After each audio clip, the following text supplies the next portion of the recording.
3 parcours de vie dans un lieu de vie, la maison Saint-Vincent-de-Paul.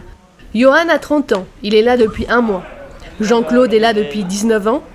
Et Jean-Paul, 51 ans, lui a vécu ici il y a quelques années.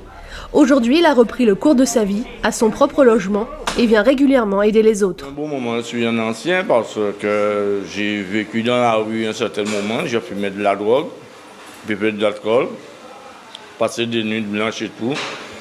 Il y a un moment, avec la volonté, je me suis en sorti. La maison de Saint-Vincent-de-Paul est un lieu de rencontre et d'espoir pour ceux qu'elle appelle les usagers. Oui, pour moi, tout ce qui est ici, c'est ma famille. Ouais. Oui, je connais tout le monde. Et j'aime même aussi les gens. Savoir ce que tu dois faire, si tu as besoin de maison, si tu as besoin d'un loyer, si tu as besoin de quelque chose, tu comprends? On peut t'aider. C'est pas on peut t'aider, on t'aide pour ça. Beaucoup de bonnes choses, parce que la personne que vous voyez maintenant, là, c'était pas lui. Ah ouais. Ah ouais, je suis fier de moi maintenant. Du courage, du soutien, de l'énergie aussi.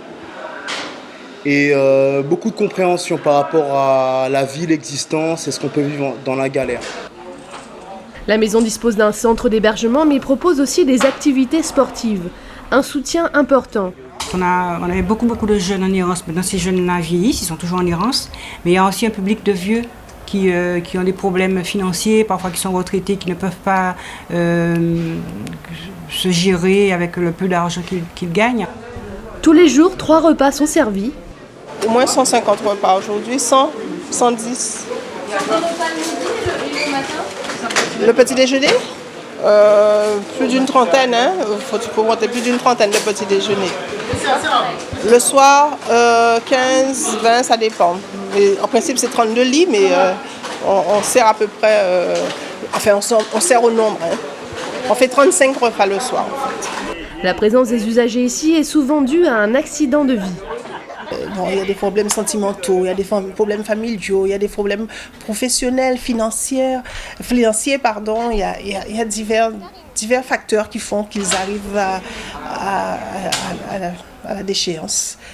Peu de femmes sont présentes parmi les usagers. Elles sont courageuses. Il y en a qui restent 1 journée ici, qui restent 2 jours ici.